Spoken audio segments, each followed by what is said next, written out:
말씀 요한복음 1장입니다. 요한복음 1장 6절부터 8절 그리고 19절부터 28절까지 이렇게 나눠져 있는데요. 천천히 차근차근 함께 한 목소리로 봉독하겠습니다. 시작.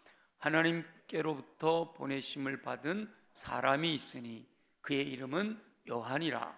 그가 증언하러 왔으니 곧 빛에 대하여 증언하고 모든 사람이 자기로 말미암아 믿게 하려 함이라. 그는 이 빛이 아니요 이 빛에 대하여 증언하러 온 자라. 19절 시작. 유대인들이 예루살렘에서 제사장들과 레위인들을 요한에게 보내어 내가 누구냐 물을 때에 요한의 증언이 이러하니라. 요한이 드러내어 말하고 숨기지 아니하니 드러내어 하는 말이 나는 그리스도가 아니라 한데 또 묻되 그러면 누구냐 내가 엘리야냐 이르되 나는 아니라. 또 묻되 내가 그 선지자냐 대답하되 아니라. 또 말하되 누구냐 우리를 보낸 이들에게 대답하게 하라. 너는 내게 대하여 무엇이라 하느냐 이르되 나는 선지자 이사야의 말과 같이 주의 길을 곧게 하라고 광야에서 외치는 자의 소리로라 하니라. 그들은 바리새인들이 보낸 자라. 또 물어 이르되 내가 만일 그리스도도 아니요 엘리야도 아니요 그 선지자도 아닐진데 어찌하여 세례를 베푸느냐. 요한이 대답하되 나는 물로 세례를 베풀거니와 너희 가운데 너희가 알지 못하는 한 사람이 섰으니 곧 내 뒤에 오시는 그이라. 나는 그의 신발끈을 풀기도 감당하지 못하겠노라 하더라. 이 일은 요한이 세례 베풀던 곳 요단강 건너편 베다니에서 일어난 일이니라. 아멘. 아멘. 오늘은 그 이름도 좋은 지성인이신 전도사님, 우리 지성인 전도사님이 참빛 한 사람이라는 주제로 말씀을 전해 주실 텐데요. 말씀 전해 주실 때 우리 마음을 열고 큰 박수와 환호와 발구름으로 환영하겠습니다. 우리 지성인 전사님 나오시겠습니다.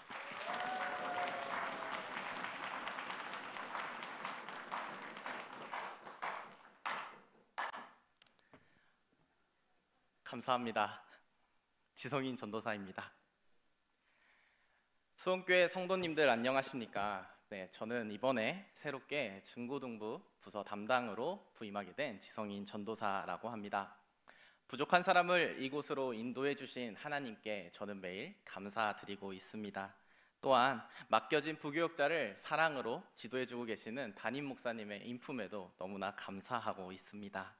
또한 어린 전도사를 품고 이름 불러가며 기도해 주신다고 해주시는 우리 장로님들, 권사님들, 또 수원교회 모든 성도님들이 너무나 감사한 저의 제목입니다.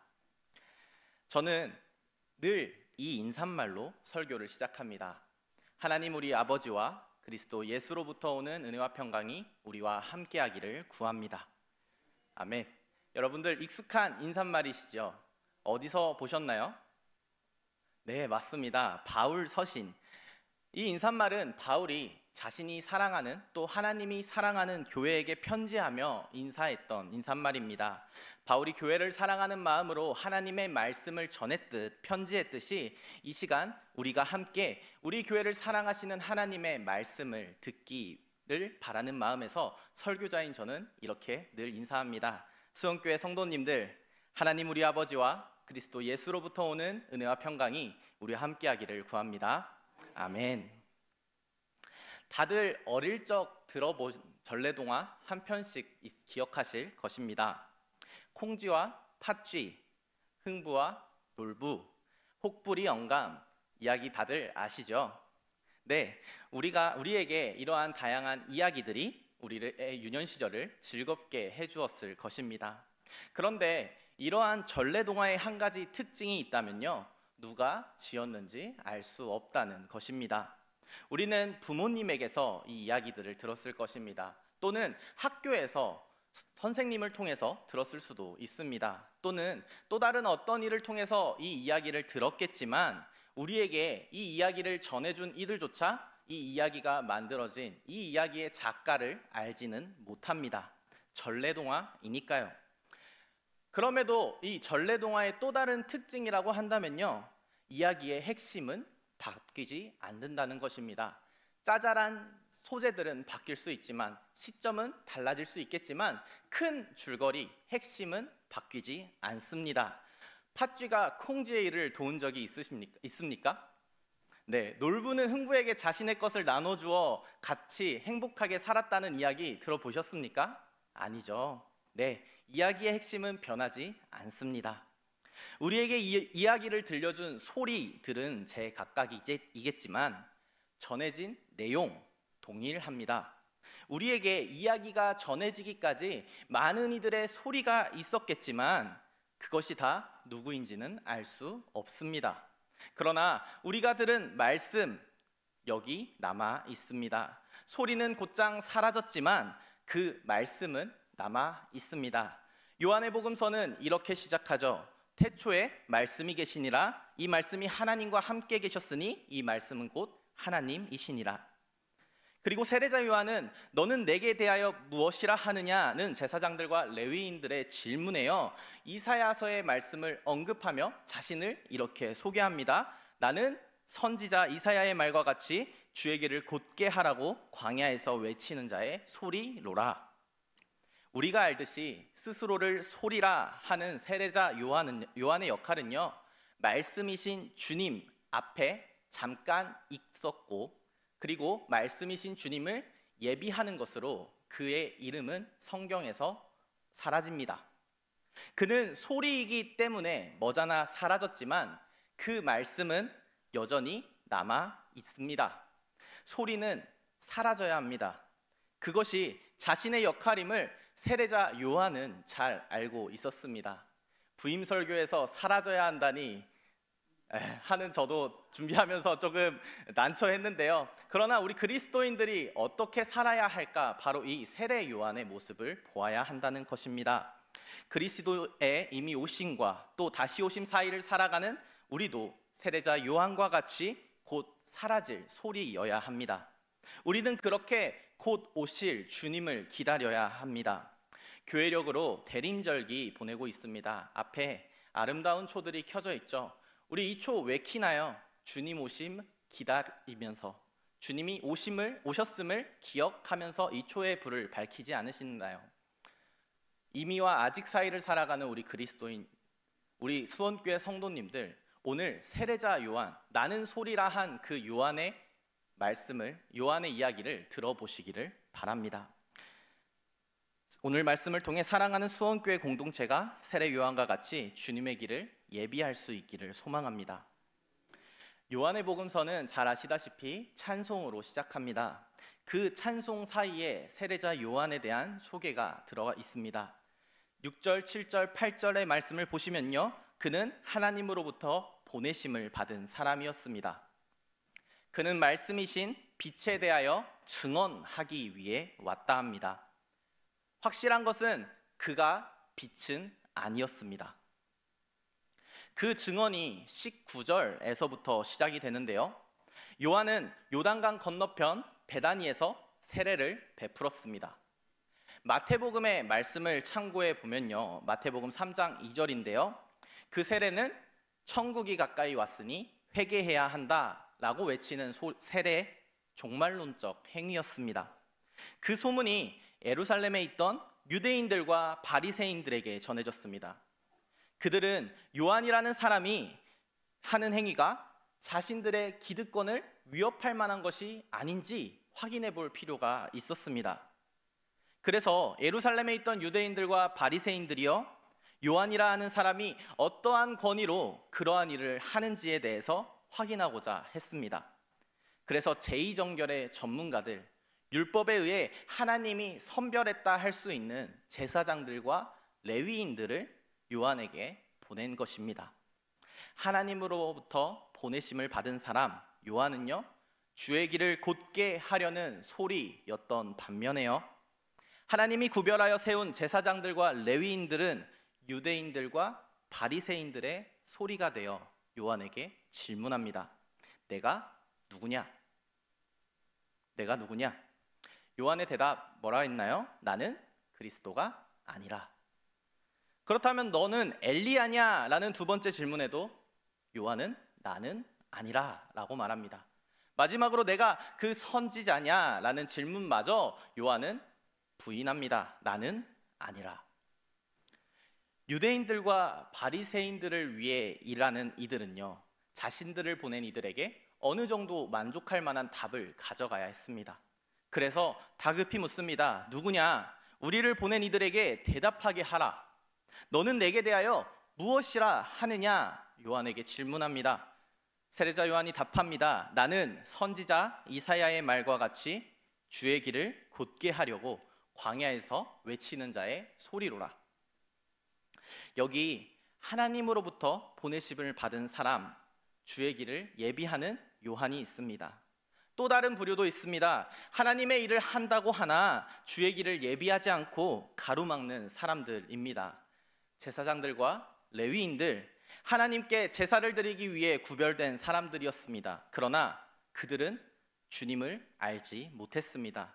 세례자 요한은 말씀을 위한 소리였던 반면에 그들은 유대인들과 바리새인들의 기득권을 지켜주는 소리가 되어 요한에게 찾아온 것이었습니다. 사랑하는 수원교회 성도 여러분, 우리는 누구의 소리이십니까? 세례자 요한처럼 앞서 말씀이신 주님을 위해 존재하십니까? 아니면 사람을 위해 존재하십니까? 우리는 주님의 말씀을 앞서 말하는 소리입니까? 사람의 말을 대변하는 소리입니까? 바라옵기는 사랑하는 수원교회 공동체 모두는 주의 길을 예비하는 소리이길 축복합니다.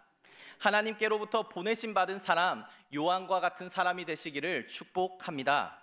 아멘. 유대인들과 바리새인들의 소리인 그들이 다시 또 질문합니다. 내가 만일 그리스도도 아니요 엘리야도 아니요 그 선지자도 아닐진데 어찌하여 세례를 베푸느냐? 내가 인정받을 만한 종말론적 인물, 그리스도도 엘리야도 그 선지자, 이 세 가지가 다 아니면 너는 왜 종말론적 행위인 세례를 베풀고 있느냐라고 세례 요한에게 질문하는 것입니다. 여러분들이 잘 아시는 것처럼요, 유대인들은 메시아 그리스도라는 이의 출현을 기대했습니다. 그때 자신들이 그를 통해 구원을 얻을 것이라 생각했다라는 이야기 잘 알고 계시죠? 그러나 엘리야 또는 그 선지자라 하는 이는 낯설 것입니다. 당시 종말론적 인물이라 함은 이 세 가지 인물상을 떠올렸습니다. 하나는 그리스도요, 다른 하나는 엘리야, 또 다른 하나는 그 선지자라 하는 모세입니다. 말씀을 한번 볼까요? 말라기 4장 5절에 보면요, 엘리야에 대해서 나오는데요, 엘리야가 죽은 이후입니다. 말라기 구약의 마지막 예언자죠. 마지막에 나오는 예언자의 책이죠. 함께 읽어봅시다. 시작. 보라, 여호와의 크고 두려운 날이 이르기 전에 내가 선지자 엘리야를 너희에게 보내리니. 자, 그리고 모세가 말하는 신명기 18장 15절의 말씀도 있습니다. 모세의 말입니다. 함께 읽어봅시다. 시작. 내 하나님 여호와께서 너희 가운데 내 형제 중에서 너를 위하여 나와 같은 선지자 하나를 일으키시리니 너희는 그의 말을 들을지니라. 네, 두 가지 말씀을 보면요, 그리스도와 엘리야, 모세라는 이 세 가지 인물이 유대인들이 기다렸던 마지막 때의 인물, 종말론적 인물이라 할 인물상으로 소개되고 있습니다. 그래서 그들이 와서 세례자 요한에게 질문했던 것입니다. 너가 그리스도냐? 너가 엘리야냐? 아니면 너가 그 선지자냐? 그런데 그 세 가지가 다 아니라고 하자, 그러면 너는 어떤 권위로 그러한 일을 하고 있느냐 질문하는 것입니다. 그리스도와 엘리야, 모세, 유대인들이 기다리는 종말론적 인물의 이미지, 유대인들에게 쓰였다라고 전해지는 마태복음 17장에 보면요, 변화산 사건의 이야기가 나오죠. 그때의 새 인물 누구입니까? 바로 그리스도, 엘리야, 모세입니다.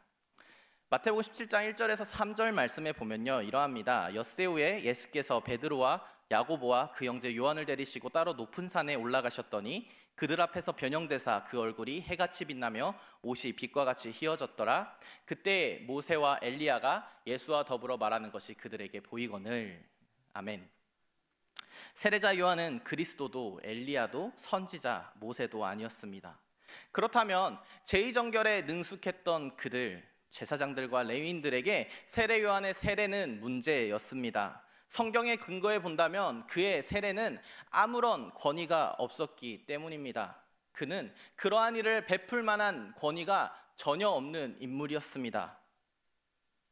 그러나 세례자 요한은요, 하나님으로부터 보내심을 받은 사람이었다. 요한은 이야기합니다. 그를 향한 신문에 그는 자기 정체성을요, 제자됨에서 찾습니다. 오늘 말씀인 26절과 27절을 보면 이러합니다. 요한이 대답하되 나는 물로 세례를 베풀거니와 너희 가운데 너희가 알지 못하는 한 사람이 섰으니 내 뒤에 오시는 그이라. 나는 그의 신발끈을 풀기도 감당하지 못하겠노라 하더라. 요한의 이 마지막 말이요, 마치 두 손을 이렇게 절레절레 흔들면서 아니요, 나는 그의 신발끈 푸는 것조차 감당할 수 없어요 라고 두려워 떠는 것으로 보입니다만, 감당하지라고 번역된 헬라어 단어에는요, 무게, 저울의 균형 잡힘이라는 뜻을 가지고 있습니다. 그렇다면요, 보다 조금 완곡한 해석은 합당하지라는 표현일 것입니다. 또한 그래야 공간복음에서 사용한 단어와 일치를 이룰 수 있습니다. 요한은요, 자신에게 뒤에 오시는 이의 신발끈을 푸는 것이 합당하지, 적절하지 못하다 말합니다. 왜냐하면 그는 제자이기 때문입니다. 유대 민담에 이런 이야기가 있었다고 합니다. 제자는 스승에 대해 신발끈을 푸는 일 외에는 노예가 주인에게 하는 모든 것을 해야 한다. 제자는 스승에 대해 신발끈을 푸는 일 외에는 노예가 주인에게 하는 모든 것을 해야 한다라는 것이 당시 유대 민담이었다고 합니다. 그는 제자이기 때문에 노예가 하는 신발끈 푸는 일을 자신에게 합당하지 않다라고 이야기하는 것입니다. 요한 자신이 참 빛이요 자신 뒤에 오시는 한 사람의 소리로 살아가는 것에 만족할 수 있었던 이유는요, 자신이 그의 제자됨에 대한 확신이 있었기 때문입니다. 그는 사람들이 기대하던 그리스도와 같은 이도 아니고 엘리야와 같은 이도 아니고 모세와 같은 이도 아닙니다. 그러나 그는 다만 예수님의 제자, 주님의 제자였습니다. 26절에서 세례 요한은 이야기합니다. 너희 가운데 너희가 알지 못하는 한 사람이 섰으니. 이것은 앞선 9절과 10절의 말씀을 상기시킵니다. 참 빛, 곧 세상에 와서 각 사람에게 비추는 빛이 있었나니 그가 세상에 계셨으며 세상은 그로 말미암아 지은 바 되었으되 세상이 그를 알지 못하였고. 그들은 주님을 알지 못했습니다. 그래서 하나님의 사람들이 유대인들과 바리새인들의 소리가 되었습니다. 세례 요한만 특별한 존재인가요? 다 알지 못하는데 세례 요한만 아는 사람이었을까요? 이튿날 31절에 보면요, 그는 이렇게 이야기합니다. 나도 그를 알지 못하였으나. 나도 그를 알지 못하였으나. 그 역시 알지 못했었습니다. 그러나 그는 자신을 보내신 주님의 말씀을 듣고 지켰을 때에 그가 하나님의 아들이심을 증언하게 되었다. 34절에 보면 말하고 있습니다. 사랑하는 수원교회 성도 여러분, 우리도 세례 요한과 같이 이전에는 알지 못하였으나 지금은 주님을 아는 자들입니다. 우리도 세례 요한과 같이 주님의 제자됨에 각자를 근거하고 있는 사람들입니다. 그렇다면 우리는 세례 요한과 같이 주님을 증언하여야 합니다. 곧 오실 이가 하나님의 아들이심을 우리는 증언하여야 합니다. 그때 사람들이 물어올 것입니다. 무슨 권위로, 너는 무슨 권위로 그런 말을 하느냐 물을 때에 우리는 겸손히 참 빛이요 한 사람인 주님을 가리킬 수 있어야 합니다. 1장 36절입니다. 보라, 하나님의 어린 양이로다. 소리 요한의 마지막 외침과 함께 세례자 요한은 사라집니다. 우리도 소리입니다. 우리는 곧장 사라지겠지만 말씀은 영원합니다. 훗날 우리는 기억되지 못할 수 있겠습니다만 말씀은 기억될 것입니다. 여러분, 저보다 더 잘 아시지 않습니까? 수원교회의 역사 속에 수많은 그리스도인들이 있었고 그들은 기꺼이 소리가 되었었습니다. 그들이 있었기에 지금 우리에게까지 그 신앙이 이어질 수 있었고, 말씀이신 주님과 함께 수원교회는 이곳에서 굳건히 자리를 지킬 수 있었습니다. 여러분, 우리도 소리입니다. 이곳에 우리의 신앙의 자녀들이 모여 예배할 수 있도록 주님을 예비하셔야 합니다. 또한 먼저 알게 된 자로서 아직 알지 못하는 이들에게 말씀이신 주님을 전해야 합니다. 교회를 넘어 이 땅 가운데에 오실 주님의 길을 예비하셔야 합니다. 이제 나는 없이 내 안에 주님만 가득하기를 소망합니다. 소리는 사라집니다. 사라져야 합니다. 사라지는 것이 소리의 인생입니다. 그때 그렇게 주님이 오십니다. 대림절입니다. 우리 함께 주님 오실 길을 예비하는 수원교회 성도님들 되시기를 축복합니다. 모든 지각에 뛰어난 하나님의 평강이 그리스도 예수 안에서 우리의 마음과 생각을 지키실 것입니다. 아멘.